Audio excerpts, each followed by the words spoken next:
71-এর খেলা যোগে সাথে আছি আমি কোহিনুর কণা। চট্টগ্রাম টেস্টে মিরাজের অলরাউন্ড নৈপুণ্য, সেঞ্চুরির পর 3 দিনে জিম্বাবুয়েকে হারিয়েছে টিম টাইগার্স। ইনিংস ও 106 রানের জয় বাংলাদেশ দলের। বাংলাদেশের 444 রানের জবাবে জিম্বাবুয়ের দ্বিতীয় ইনিংস গুটিয়ে যায় 111 রানে। ম্যাচ সেরা ও সিরিজ সেরা হয়েছেন মেহেদী হাসান মিরাজ। 1-1 সমতায় শেষ হলো 2 ম্যাচের সিরিজ। রহমানপুরের রিপোর্ট। চট্টগ্রাম টেস্টের তৃতীয় দিনে টাইগারদের চোখ বড় লিডে। 7 উইকেটে 297 রান নিয়ে বাংলাদেশ দল দিনের খেলা শুরু করে। মেহেদী হাসান মিরাজের উপরই ভরসা। এই অলরাউন্ডার সমৃদ্ধ করেছেন স্বাগতিকদের ইনিংসটা। একটা অনন্য মাইল ফলকে পৌঁছেছেন মেহেদী হাসান। দ্বিতীয় বাংলাদেশি হিসেবে টেস্টে 200 উইকেট ও 2000 রান। তাইজুল মিরাজের জুটিতে এলো 62 রান। 20 রান করে মাসে কেসার বলে আউট তাইজুল ইসলাম। 70 বলে মিরাজের 50। তাইজুলের পর তানজিম সাকিবকে নিয়ে লড়তে থাকেন তিনি। মিরাজ তানজিমের জুটিতেও 50। এই দুইজনের দৃঢ়তায় বাংলাদেশ স্পর্শ করল 400 রানের সীমানা। ঘরের মাঠে প্রায় 2 বছর ও 15 ইনিংস পর 400 করতে পারল টাইগাররা। 8 উইকেটে 404 রান নিয়ে বাংলাদেশ লাঞ্চে। মিরাজের দুরন্ত ব্যাটিংয়ে প্রথম সেশনটা নিজেদের করে নিয়েছে। লাঞ্চের পর তানজিম সাকিবের ইনিংস রীতি 41 রান করেন তিনি। মিরাজ পূরণ করেন সেঞ্চুরি। 4 বছর পর ম্যাজিক ফিগারে শতক তুলে নেন 143 বলে। 104 রান করে থামেন মেহেদী হাসান। বাংলাদেশের প্রথম ইনিংসের সংগ্রহ 444 রান। প্রথম ইনিংসে টাইগারদের লিড 217 রান। জিম্বাবুয়ের দ্বিতীয় ইনিংসের শুরুতেই তাইজুলের আঘাত। একই ওভারে নিয়েছেন জোড়া উইকেটের স্বাদ। ব্রায়ান ব্রেনেটের পর নিক ওয়েলসকে ফেরান। শন উইলিয়ামসকে আউট করেন নাইম হাসান। 22 রানে 3 উইকেট হারিয়ে জিম্বাবুয়ের চাপে। বল হাতেও মিরাজের কেরামতি। 1-1 ক্রেগ আরভিন মাঠে ফেরে সিগাকে ফেরান তিনি। 79 রানে 6 উইকেট হারায় জিম্বাবুয়ে। বাংলাদেশ ড্রাইভিং সিটে। মিরাজের পর ওয়েলিংটন মাসাকাদজার উইকেটও তুলে নিয়েছে। সেঞ্চুরির পর বাংলাদেশের তৃতীয় ক্রিকেটার হিসেবে 5 উইকেট পেলেন মেহেদী হাসান মিরাজ। জিম্বাবুয়ের ইনিংসে ছড়িয়েছেন ত্রাস। 46 রানে আউট হয়ে এক প্রান্ত আগলে রাখা বেন কারানের দীর্ঘশ্বাস। শেষ পর্যন্ত 111 রানে গুটিয়ে গেল জিম্বাবুয়ে। বাংলাদেশ ইনিংস ও 106 রানের বিশাল জয় পেয়েছে। রহমান পেয়ার, 71। সেঞ্চুরির পর 5 উইকেট শিকার, একই দিনে আবার ম্যাচ সেরা, সিরিজ সেরা। দারুণ এই দিনটাকে মিরাজ বলছেন ক্যারিয়ারের অন্যতম সেরা দিন। দলের চাপের সময় এমন পারফরমেন্স করতে পেরে মিরাজ ভীষণ খুশি। 4 বছর 2 মাস 26 দিন পর নিজের সেঞ্চুরির জন্য কৃতিত্ব দিচ্ছেন 3 টেলেন্ডারকে। চট্টগ্রামের ম্যাচ সেরা ও সিরিজ সেরা মেহেদী হাসান মিরাজের সাথে কথা বলেছেন নাহিন বিন জসিম। সবাই কতটা প্রেশারে ছিল আমরা এবং আপনারাও দেখেন সবসময় বলতেন যে ফার্স্ট ম্যাচ হেরে গেছে। একই দিনে সব কিছু পেয়েছি। আর যেহেতু 100 রান 5 উইকেট, আমার কাছে মনে হয় এটা আমার কেরিয়ারের একটা অন্যতম একটা অ্যাচিভমেন্ট। মিরাজ অনেকদিন সেঞ্চুরি দেখি না আসলে, টেস্টে অনেক কাছাকাছি গিয়েও হয় না। টেস্টের সেঞ্চুরি কি দেখা যাবে কিনা এবার 2-1টা? আমি চেষ্টা করব সেঞ্চুরি করার জন্য, কারণ হ্যাঁ অনেক একটা কাছে যেও করতে পারিনি। 97 আউট হয়ে গেছিলাম সাউথ আফ্রিকার বিপক্ষে, বাট এবার চেষ্টা থাকবে ইনশাআল্লাহ যেন 100 করতে পারি। Best of lakh. হতেও সেঞ্চুরিটা হচ্ছিল না, আপনি আমাকে ঠিক সিরিজের আগ মুহূর্তে বলছিলেন যে সেঞ্চুরিটা করব, ওই কনফিডেন্সটা কোথা থেকে পেয়েছিলেন আসলে? না দেখেন যে সাউথ আফ্রিকার সাথে 97 আউট হয়েছি, ওখানে একটা সেঞ্চুরি মিস করেছি। আর কনফিডেন্স সবসময় নিজের সাথে নিজে অনেক কথা বলি যে না আমি I can do it. So এই জিনিসটা আমার খুবই ভালো লাগে যে সবসময় পজিটিভ কথা বলি। আর 3টা মানুষকে আমি অবশ্যই ক্রেডিট দিতে চাই, তাইজুল ভাই, তারপর তানজিম সাকিব এবং হাসান মাহমুদ। ওদের 3 জনের জন্য আমার সেঞ্চুরিটা হয়েছে, কারণ ওরা যেভাবে আমাকে সাপোর্ট করেছে এই সাপোর্টটা আমার জন্য দরকার ছিল এবং আমি মনে করি অ্যাট দ্য সেম টাইম আমার জন্যও ভালো হয়েছে, টিমের জন্যও ভালো হয়েছে। মিরাজ, কোনো কারণে মনে হচ্ছে কি না এটা আপনার ক্যারিয়ারের অন্যতম একটা দিন ছিল? কারণ একই দিনে man of the match, man of the series, 5 wicket আবার সেঞ্চুরি। অবশ্যই খুবই ভালো লাগছে। একই দিনে সব কিছু পেয়েছি। আর অ্যাচিভমেন্ট, এর আগে আমি বলেছি অ্যাচিভমেন্ট একদিনে আসে না। একদিনে অ্যাচিভমেন্ট কখনোই আসে না, শর্টকাটে আসে না। সো অনেক কষ্ট করতে হয়েছে। আর প্রপার ওয়েতে যদি কষ্ট করা যায় এবং মেহনত করা যায়, অবশ্যই সেটা পাওয়া যায়। At the same time team জিতেছে, এটা আরও বেশি ভালো লাগছে। আর যেহেতু 100 রান 5 উইকেট, আমার কাছে মনে হয় এটা আমার কেরিয়ারের একটা অন্যতম একটা অ্যাচিভমেন্ট। এই জয়টা একটু স্বস্তির কিনা কোনো কারণে যে সময়টা যাচ্ছিল? অবশ্যই খুবই ভালো লাগার বিষয়, কারণ আপনি দেখেন ফার্স্ট ম্যাচ হারার পরে জিম্বাবুয়ের সাথে দেশের মাটিতে সবাই কতটা প্রেশারে ছিল, আমরা এবং আপনারাও দেখেন সবসময় বলতেন যে ফার্স্ট ম্যাচ হেরে গেছে। সো এটা অবশ্যই স্বস্তির বিষয়। Thank you so much. Mehedi Hasan Miraz, মানে এমন একটা দিন, যেই দিনটাই কিনা আসলে মানে একজন ক্রিকেটারের জন্য এর চাইতে আর ভালো কিছু থাকে না। সেঞ্চুরি করেছেন, 5টা উইকেট পেয়েছেন, ম্যান অফ দ্য ম্যাচ হয়েছেন, ম্যান অফ দ্য সিরিজ হয়েছেন। সবচেয়ে বড় কথা যেটা মিরাজ বলছিল, আমরা সবাই খুব অস্বস্তিতে ছিলাম আসলে। সেই অস্বস্তিটা আসলে কেটে গেছে এই চট্টগ্রাম টেস্ট দিয়ে। সামনের সময়টায় নিঃসন্দেহে বাংলাদেশ এই অস্বস্তি থেকে ভালো একটা সময় প্রবেশ করবে, সেই প্রত্যাশাটা আসলে এই চট্টগ্রাম থেকে নিয়ে যাচ্ছি। সামনে পাকিস্তান সফর, ডিফারেন্ট ফরম্যাট, বাট ডিফারেন্ট ফরম্যাটেও বাংলাদেশ হয়তোবা অনেক ভালো করবে এই টেস্টের আত্মবিশ্বাস থেকে। নাহিয়ান বিন জাসিম, 71, চট্টগ্রাম। চাপে না থাকলেও জিম্বাবুয়ের কাছে প্রথম ম্যাচ হেরে মন খারাপ হয়েছিল নাজমুল শান্তর। ক্যাপ্টেন মনে করেন জিম্বাবুয়ের বিপক্ষে 2টা ম্যাচে টাইগারদের আরও দায়িত্ব নিয়ে খেলা ও জেতা উচিত ছিল। জিম্বাবুয়ে সিরিজের সাফল্য ব্যর্থতা নিয়ে চট্টগ্রামে ক্যাপ্টেন শান্তর সাথে কথা বলেছেন নাহিয়ান বিন জাসিম।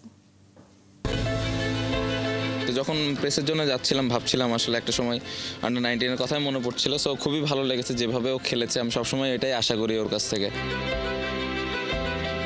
অনেক স্বস্তির একটা জয় বলতে হবে, কারণ জিম্বাবুয়ের বিপক্ষে বাংলাদেশ আসলে ডমিনেট করে জিতবে সেটাই প্রত্যাশা করেছিল সবাই, কিন্তু প্রথম টেস্টে সেটা হয়নি, চিটাগংয়ে হয়েছে। শান্ত, আপনি কি কোনো কারণে অ্যাজ এ ক্যাপ্টেন একটু প্রেশারে ছিলেন কিনা আসলে ফার্স্ট টেস্টটা হারার পরে? না, আমি প্রেশারে ছিলাম না, আমি একটু মন খারাপ হয়েছিল যে আসলে আমরা যেরকম দল, ওই দল অনুযায়ী আমরা আসলে খেলতে পারিনি। আমাদের 2টা ম্যাচে জেতা উচিত ছিল, যেটা আসলে আমরা পরের ম্যাচে ভালোভাবে কামব্যাক করেছি। আজকে একটু স্মৃতি, সেই আন্ডার-19 স্মৃতিটা ফিরে এসেছিল কিনা? দুই বন্ধু, দুজন, একজন ক্যাপ্টেন একজন ভাইস ক্যাপ্টেন, মিরাজ এবং আপনি মিলে প্রেস কনফারেন্সে আসলেন, মানে এটা একটু আপনাদেরকে স্মৃতিকাতর করেছিল কিনা? মিরাজ যে আউটস্ট্যান্ডিং পারফরমেন্স করেছে সেটাও নিশ্চয়ই আপনার কাছে একটা ভালো লাগার বিষয়। না, অবশ্যই খুবই ভালো লেগেছে। যখন প্রেসের জন্য যাচ্ছিলাম ভাবছিলাম আসলে একটা সময় আন্ডার-19 কথাই মনে পড়ছিল। সো খুবই ভালো লেগেছে যেভাবে ও খেলেছে, আমি সবসময় এটাই আশা করি ওর কাছ থেকে, যে ওর আসলে রোলটা কত গুরুত্বপূর্ণ। কারণ ওই টিমটা একটা অলরাউন্ডার যদি পারফর্ম করে টিমটা এক স্টেপ আগায় থাকে। সো ওর রোলটা খুবই গুরুত্বপূর্ণ, যেটা নিয়ে সবসময় ওর সাথে কথা হয় এবং যেটা ও ম্যাক্সিমাম সময় টিমকে দেওয়ার চেষ্টা করে এবং যেটা এই ম্যাচে স্পেশালি খুব ভালোভাবে দিয়েছে। এই সিরিজটা আসলে আপনাদের জন্য আসলে কোন জায়গাটা লার্নিং হয়ে থাকবে? মানে যেহেতু ফার্স্ট টেস্টটা আমরা আসলে হেরে গেছি এবং পরেরটা আসলে ডমিনেট করে জিতেছি, লার্নিংয়ের জায়গাটা আসলে কোন জায়গা থাকবে? আমার মনে হয় যে সেলফ বিলিফ থাকাটা খুব ইম্পর্টেন্ট। আসলে যে কোনো সময় যে কোনো সিচুয়েশানে আসলে আমরা যে ভালো ক্রিকেট খেলতে পারি এই বিশ্বাসটা নিয়ে খেলাটা ইম্পর্টেন্ট। স্পেশালি প্রথম ম্যাচটা যখন খেলেছে আমার মনে হয় আরও রেসপন্সিবিলিটিসটা নিয়ে খেলা উচিত ছিল, কারণ আমরা এই ম্যাচটা দেখলাম যে আমরা আসলে কত ভালো ক্রিকেট খেলেছি। ক্যাপ্টেন, জাস্ট ড্রেসিং রুমে যেতে যেতে লাস্ট কোয়েশ্চেন আমার, সেটা হচ্ছে সামনেই তো আসলে পাকিস্তানের বিপক্ষে সিরিজ এবং এই সাদা পোশাকটা নামিয়ে রেখে রঙিন পোশাকে আসলে খেলতে নামতে হবে। কয়েকদিন আগেই পাকিস্তানে খুব সুখকর স্মৃতি আমাদের নেই, ওই টি-20 সিরিজকে ঘিরে আসলে আপনাদের স্পেশাল কোনো প্ল্যানিং আছে কিনা? কেমন রেজাল্টের আশা? না, অবশ্যই আমার টি-20 তো অবশ্যই যে কোনো দল যে কোনো সময় জিততে পারে এবং পাকিস্তানে ভালো উইকেট। সো যে দলটা ভালো খেলবে ওই দলটাই জিতবে এবং আমাদের দলটা, আমি বিশ্বাস করি যে ওইখানে গিয়েও ভালো রেজাল্ট করা সম্ভব এবং প্রিপারেশনের কিছুদিন সময় আছে। সো প্রিপারেশন যদি ঠিক মতো আমরা নিয়ে যেতে পারি ওইখানে আমরা ভালো রেজাল্টই করবো, এটা আমি বিশ্বাস করি। Thank you captain, best of luck. Captain Najmul Hossain Shanto আসলে তার কাছে এই সিরিজটা নিয়ে, পাশাপাশি পাকিস্তানের বিপক্ষে যে আপকামিং সিরিজটা টি-20 সিরিজটা, সেটা নিয়ে আসলে কথা বলছিলাম। শান্ত বলছিলেন কিছুটা হলেও লার্নিংয়ের জায়গা আসলে আছে এই টেস্ট সিরিজ থেকে। নিশ্চয়ই সেটা সামনের সময়টায় বাংলাদেশ দলের সব ক্রিকেটারকে নতুন করে আসলে পথ চলাতে সাহায্য করবে।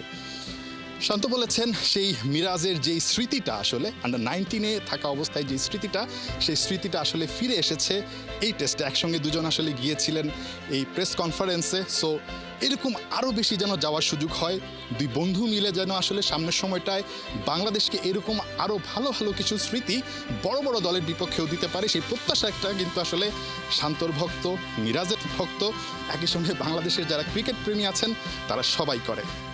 নাহিয়ান বিন জাসিম, 71, চট্টগ্রাম। অক্টোবরে আসন্ন বিসিবি নির্বাচনের লড়াইয়ের ঘোষণা দিয়েছেন ফারুক আহমেদ। আগের কমিটিতে থাকা লোকজন তার মানহানির এজেন্ডা নিয়ে নেমেছে, কিন্তু ক্রিকেটের উন্নতির স্বার্থে কোনো ছাড় নয়। খালিদ মহিউদ্দিনের শোতে এমনটাই জানিয়েছেন বিসিবি সভাপতি ফারুক আহমেদ। তুলেছেন সহকর্মীদের বিপক্ষে অসহযোগিতার অভিযোগ।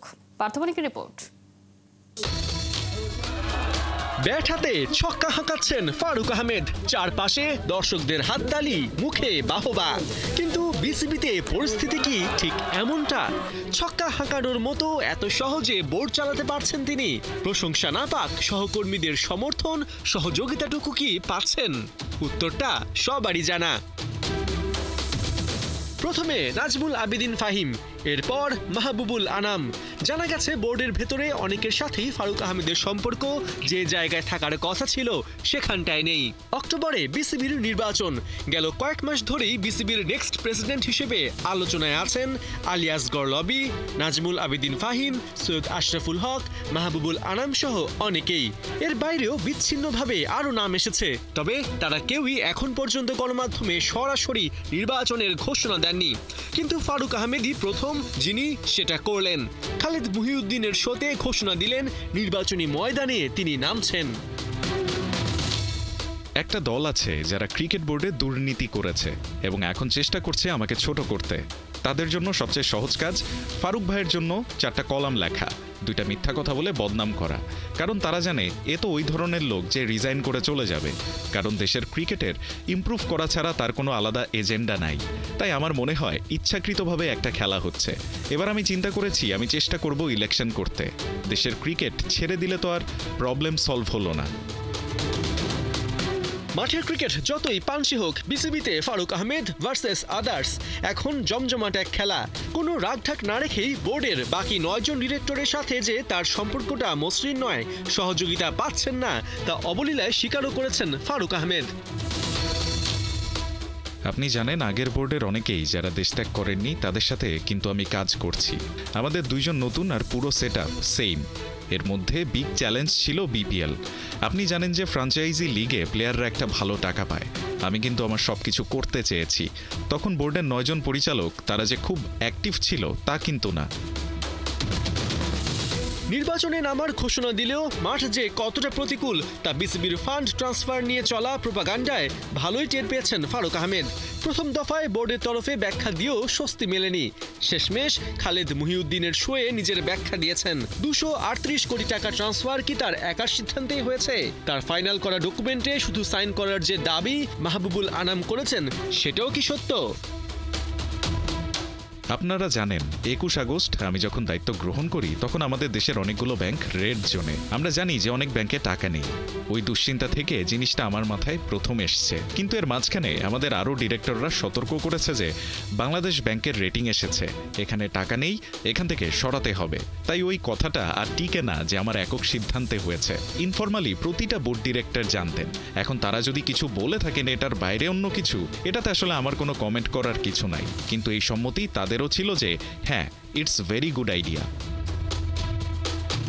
ইয়েলো ও গ্রিন ব্যাংকে প্রাধান্য দিয়ে ফান্ড ট্রান্সফার করায় সমালোচনা যতই হোক, বাস্তবতা হলো এই সিদ্ধান্তে বিসিবি চলতি বছর মুনাফা পাবে 6.5 থেকে 7 কোটি টাকা বেশি। কিন্তু দিন শেষে এই সাফল্য ফারুক আহমেদ কতটা কাজে লাগাতে পারেন আর কতটা প্রোপাগান্ডায় নাস্তানাবুদ হন, এখন সেটাই দেখার অপেক্ষা। পার্থ বণিক, ৭১।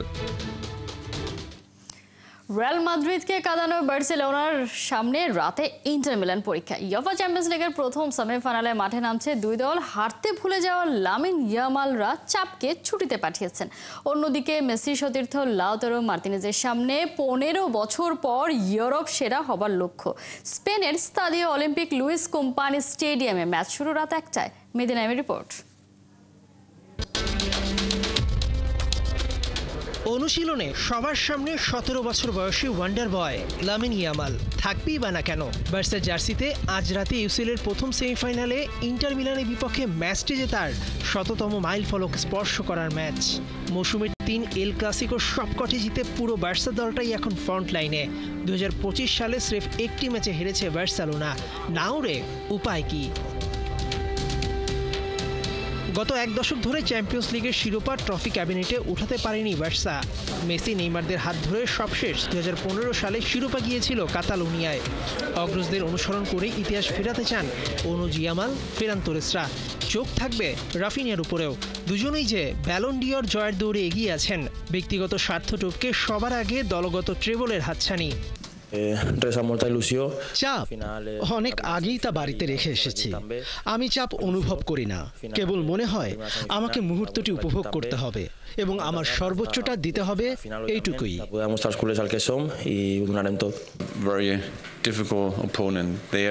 ইন্টার এমন একটি দল যাদের কিছু খেলোয়াড় এমন বয়সে আছে যাদের হয়তো ফাইনালে ওঠার এটাই শেষ সুযোগ। তারা শতভাগ দেবে। চ্যাম্পিয়ন্স লিগ ইন্টারের জন্য একটা শিরোপা জয়ের বড় সুযোগ। আমাদের মতোই তারা ফাইনাল থেকে 2 ম্যাচ দূরে আছে। অন্যদিকে 15 বছর ধরে ইউসিএল এর শিরোপার দেখানি ইন্টারের। 2010 সালে শেষ যেবার জিতেছিল, সেবার সেমিফাইনালে পেপ গার্দিওলার পরাক্রমশালী এই বার্সাকে হারিয়েছিল নেরাজ্জুরিরা। সব প্রতিযোগিতা মিলিয়ে নিজেদের সবশেষ 3 ম্যাচেই হেরেছে ইন্টার। সিরিয়ার শিরোপা ভাগ্য তাদের হাত থেকে ছুটে গেছে গেল এক সপ্তাহে। তাই স্পেনের মাঠে এটা যে কামব্যাকের ম্যাচ। মেসির উত্তরসূরি ইয়ামাল নাকি মেসির সতীর্থ লাউতারো মার্তিনেজ? স্তাদিও অলিম্পিক লুইস কোম্পানিতে আজ রাত টাকার উত্তর বলে দেবে সময়। মেহেদি নাইম, 71। আর এই ছিল এখনকার খেলার যুগে। সরাসরি সংবাদ অনুষ্ঠান দেখতে থাকুন 71 ফেসবুক পেজ আর সাবস্ক্রাইব করুন 71 ইউটিউব চ্যানেল। 71 এর সাথেই থাকুন।